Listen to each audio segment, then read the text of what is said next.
வணக்கம். இப்போ நம்ம குஜராத் மாநிலத்தை பற்றி பேசலாம்னு நினச்சேன் இன்னைக்கு.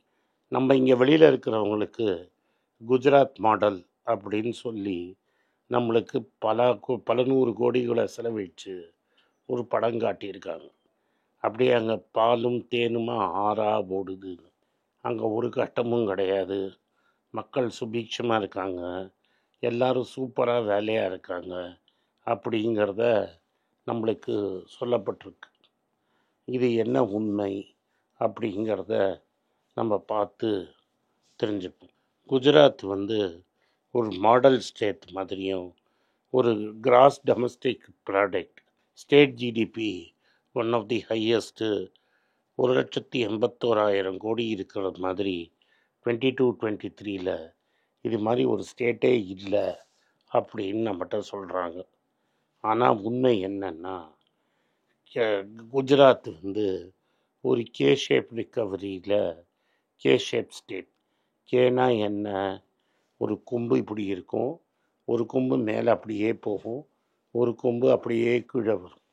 குஜராத் மாடலில் எப்படின்னா, less than 0.1 of its population பெரிய கோடீஸ்வரங்களாக இருப்பாங்க. சாதாரண கோடீஸ்வரன் பெரிய கோடீஸ்வரங்களாக இருப்பாங்க. அவங்களுக்கு எல்லா சலுகையும் கொடுக்கப்படும். டேக்ஸ் கம்மியாக இருக்கும். ஜிஎஸ்டியில் நீங்கள் பார்த்தீங்கன்னா, பேங்க்கில் 10 ஸ்கேம் நடந்ததுன்னா அதில் 6 ஸ்கேமுக்கு மேலே குஜராத்தியாக தான் இருக்கும்.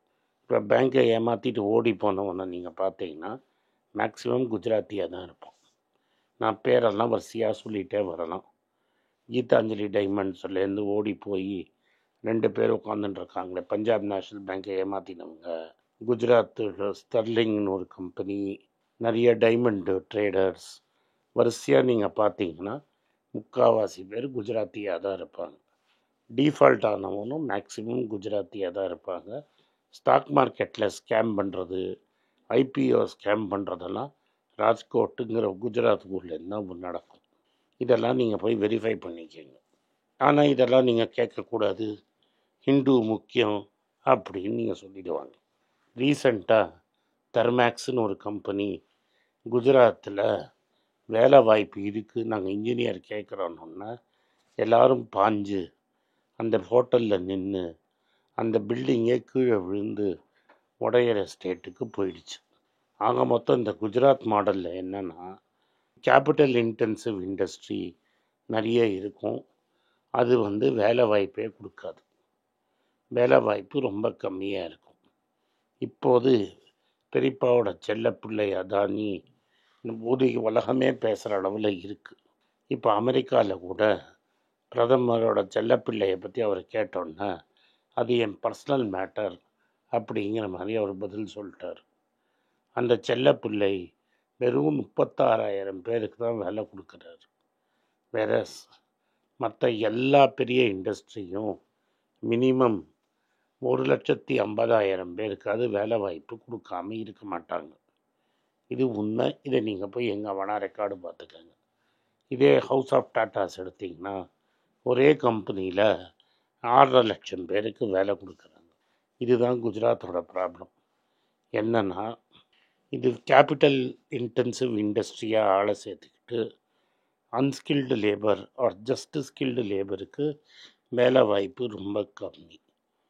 அதனால் பார்த்தீங்கன்னா, மாதம் சம்பாதிக்கிறதுல, டெய்லி சம்பாத்தியத்தில் நீங்கள் அக்ரிகல்ச்சர், கன்ஸ்ட்ரக்ஷன், லேபர் எல்லாத்துலேயும் பார்த்தீங்கன்னா குஜராத்தில் இருக்கிற சம்பளம் இந்தியாவில் பீகார், ராஜஸ்தான் லெவலில் ரொம்ப மோசமாக இருக்கும். இதனால் என்ன ஆகும்னா, மக்கள் எப்படியாவது இந்தியா விட்டு ஓடி போயிடணும் அப்படின்னு பார்ப்பாங்க. நீங்கள் வெளிநாட்டுக்கு போய் பார்த்தீங்கன்னா, யூரோப், அமெரிக்கா, ஆப்ரிக்கா இது மாதிரி ஊருக்கெல்லாம் போய் பார்த்தீங்கன்னா மேக்ஸிமம் இங்கேருந்து போய் அங்கே செட்டில் ஆனவன் தான் குஜராத்தியாக தான் இருப்பான்.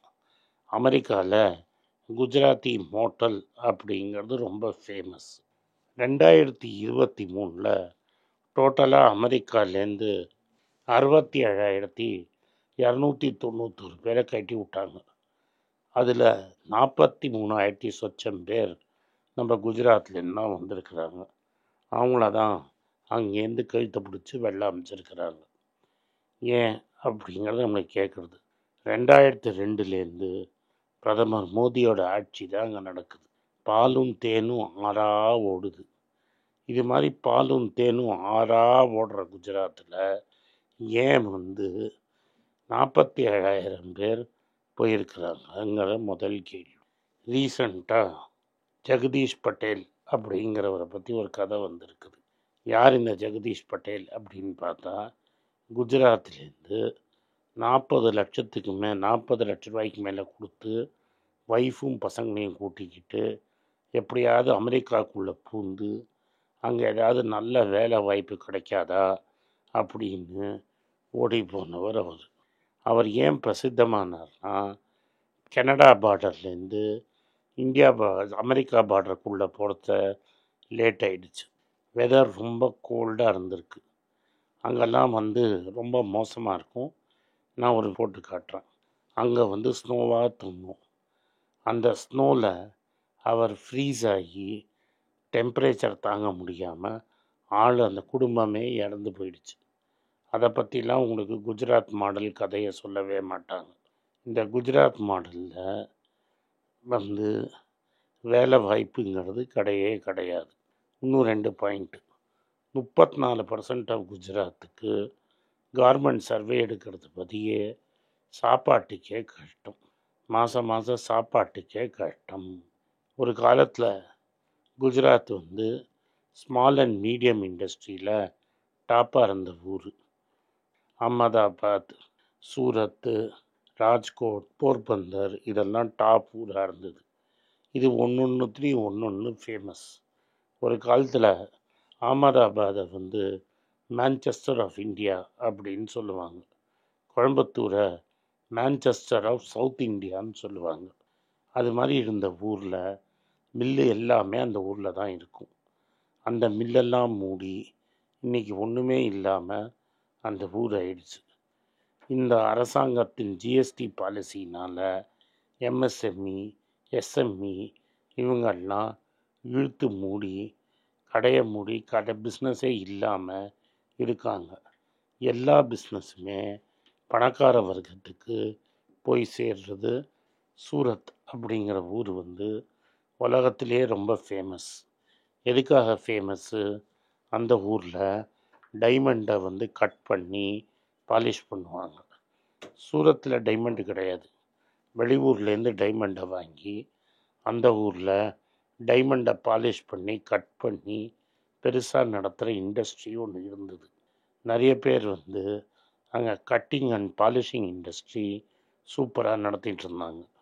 நம்பாள் என்ன பண்ணார்னா, அங்கே உலகத்திலேயே பிக்கஸ்ட்டு டைமண்ட் எக்ஸ்சேஞ்சை நான் திறக்கிறேன் அப்படின்னு திறந்ததில் பெரிய ப்ராப்ளம் ஆகி அங்கே இருக்கிறவங்களுக்கு வேலை வாய்ப்பே கிடையாது. இது ஏன்னா பிரதமருக்கு என்ன புரியலன்னா, டைமண்டுங்கிறது இனிமேல் டாப் இண்டஸ்ட்ரி கிடையாது. ஏன்னா லேப் க்ரோன் டைமண்டுன்னு ஒன்று வந்துருச்சு. அந்த லேப் க்ரோன் டைமண்ட் வந்ததுன்னா என்ன ஆகும்னா, நேச்சுரல் டைமண்டோட விலை குறைஞ்சிரும். நேச்சுரல் டைமண்டோட விலை குறைஞ்சிருச்சுன்னா ஆட்டோமேட்டிக்காக இந்த கட்டிங் பாலிஷிங் பண்ணுறவனுக்கு பெரிய வேலை வாய்ப்பு கிடையாது. இதை நீங்கள் புரிஞ்சுக்கிட்டு வேறு ஏதாவது இண்டஸ்ட்ரியை கொண்டு வராமல் பெரிய டைமண்ட் எக்ஸ்சேஞ்சு கட்டி அது காட்ரேஜ் நவத்தாள் போட்டு பூட்டி கிடக்கு.